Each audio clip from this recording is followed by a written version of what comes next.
Side खबरों के लिए सब्सक्राइब करें फ्लेम मीडिया और उसके बाद बेल आइकन को प्रेस करें ताकि सबसे पहले आपको मिले एक्सक्लूसिव खबरें।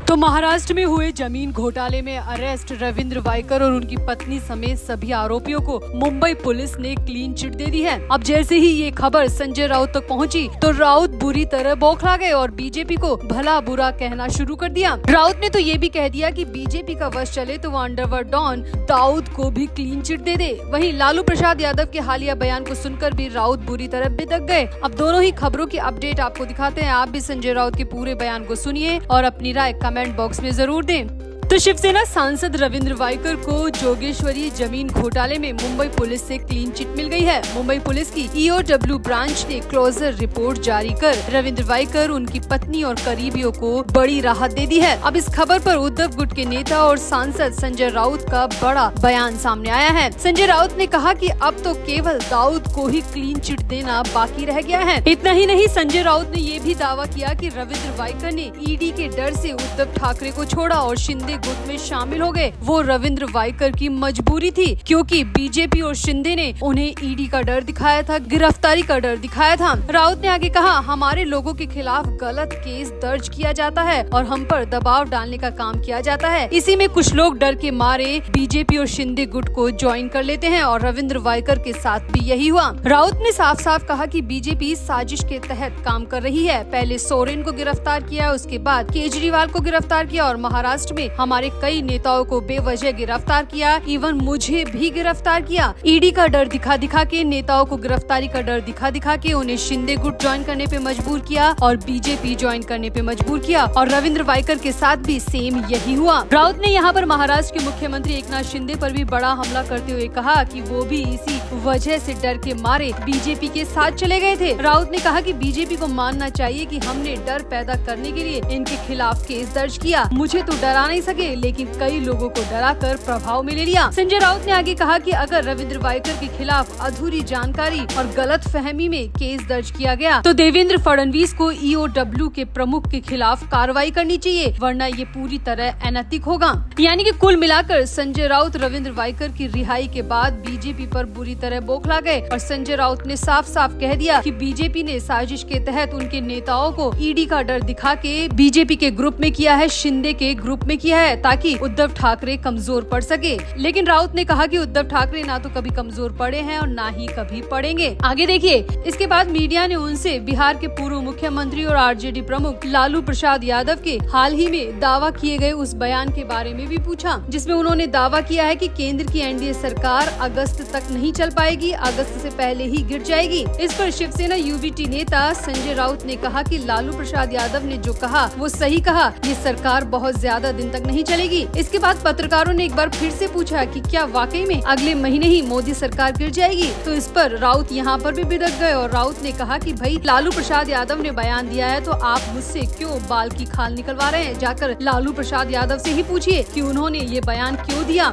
इसके पीछे की वजह क्या है, मैं क्या कह सकता हूँ। राउत ने लेकिन यहाँ पर दावा किया कि ये बात सही है कि मोदी सरकार ज्यादा दिन तक नहीं चल पाएगी, लेकिन अगस्त तक टिक पाएगी या नहीं ये तो लालू प्रसाद यादव ही बता सकते हैं। तो कुल मिलाकर यहाँ पर संजय राउत बौखलाए हुए थे। मीडिया के सामने संजय राउत का गुस्सा कई बार निकल आया। संजय राउत ने साफ साफ बीजेपी पर कई आरोप मढ़ दिए, एकनाथ शिंदे पर कई आरोप मढ़ दिए। तो आप संजय राउत के इस बयान पर कितना एग्री करते हैं, आप भी अपनी राय कमेंट बॉक्स में जरूर दें और वीडियो को भी शेयर करें।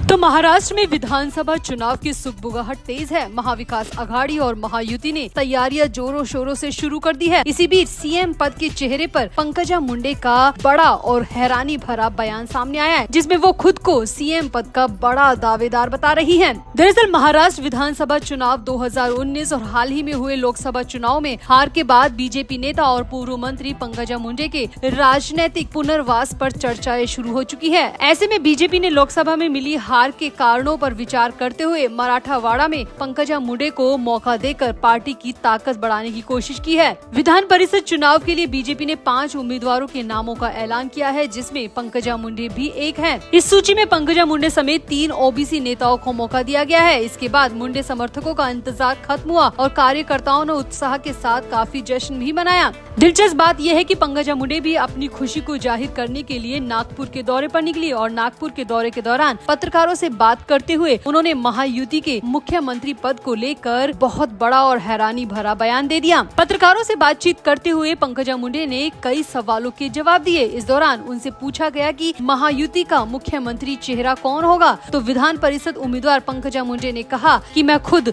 पिछले 15 साल से राजनीति में हूँ और मुख्यमंत्री पद के चेहरे के बारे में कहने की काबिलियत नहीं रखती। फिर उन्होंने आगे कहा कि कभी कभी मुख्यमंत्री लोगों के मन में होते हैं, जुबान पर होते हैं, बस नाम लाने की देर होती है। जैसे कि मेरे समर्थक भी चाहते हैं कि मैं महाराष्ट्र की कमान संभालूं। उनके चेहरे पर, उनकी जुबान पर और उनकी आंखों पर पंकजा मुंडे का नाम दिखाई देगा, लेकिन बस ये सब कागजों में होने की देर है। हालांकि इसके बाद पंकजा मुंडे ने अपनी बात को बदलते हुए कहा कि मैं ये नहीं कह रही कि मैं मुख्यमंत्री पद की दावेदार हूँ, लेकिन मैं इतना कह रही हूँ कि कई बार कई ऐसे चेहरे होते हैं जिनको जनता का और समर्थकों का भरपूर समर्थन मिलता है और वो चाहते हैं कि उनके नेता को मुख्यमंत्री बना दिया जाए। लेकिन मैं अभी ये कुछ नहीं कह सकती कि बीजेपी और महायुति मिलकर किसको मुख्यमंत्री पद का उम्मीदवार बनाएगी। पंकजा मुंडे ने आगे कहा कि मैं दिन की शुरुआत सकारात्मक ढंग से कर रही हूँ। मुझे अच्छे और बुरे समय में अवसर दिए गए। उन्होंने जेपी नड्डा, अमित शाह, प्रधानमंत्री नरेंद्र मोदी और देवेंद्र फडणवीस समेत प्रदेश अध्यक्ष चंद्रशेखर बावनकुले का धन्यवाद भी दिया और उन्होंने कहा कि मुझे इंतजार करना पड़ा, आज वही है जो लोग चाहते हैं। आज मुझे जो कुछ भी मिल रहा है वो पंच आत्माओं के चरणों में अर्पित है। अगर आज वो यहाँ होते तो इसकी घोषणा कर देते। यहाँ पर पंकजा मुंडे ने अपने पिता को भी याद किया। तो कुल मिलाकर पंकजा मुंडे ने ये इशारा दे दिया है कि उनके मन में भी मुख्यमंत्री बनने की इच्छा है। समर्थकों, सपोर्टर्स के नाम पर उन्होंने अपना नाम भी मुख्यमंत्री पद के लिए आगे कर दिया है। हालांकि पंकजा मुंडे के इस बयान के बाद चर्चा है कि बीजेपी में कई नेता बेहद नाराज है और इसके लिए मीटिंग पर मीटिंग भी की जा रही है और पंकजा मुंडे के बयान का मतलब निकाला जा रहा है। सामने तो ये भी आया है कि दिल्ली हाईकमान से पंकजा मुंडे को तलब भी किया जा सकता है कि उन्होंने बिना किसी वजह के, बिना किसी बातचीत के, बिना किसी आदेश के खुद का नाम मुख्यमंत्री पद के लिए क्यों दिया।